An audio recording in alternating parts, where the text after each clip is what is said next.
प्यारे बच्चों, कैसे हैं आप सब? मुझे उम्मीद है आप सब खैरियत से होंगे।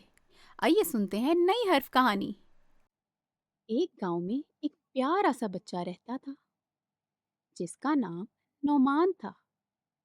नौमान के पास एक नील गाय का बच्चा था जो इसको बहुत पसंद था। वो दिन भर नील गाय के साथ खेलता रहता था। एक दिन नौमान अपनी नील गाय के साथ नदी के किनारे गया, जहां पर इनको नीले रंग के बहुत खूबसूरत फूल नजर आए जो नदी के किनारे ही उगे हुए थे। नुमान ने कहा, कहीं कोई इन नीले फूलों को नुकसान ना पहुंचा दे, हमें इनकी हिफाजत करनी चाहिए। फिर वो दोनों नदी के किनारे फूलों के पास ही बैठ गए। नदी से कुछ ही दूर नुमान को एक नारियल का दरख्त नजर आया जिस पर बहुत सारे नारियल लगे हुए थे। नारियल देखकर इसके मुंह में पानी आ गया।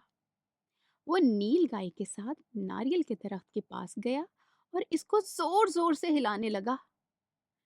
दरख्त को हिलाने से एक नारियल टूटकर नीचे गिर गया।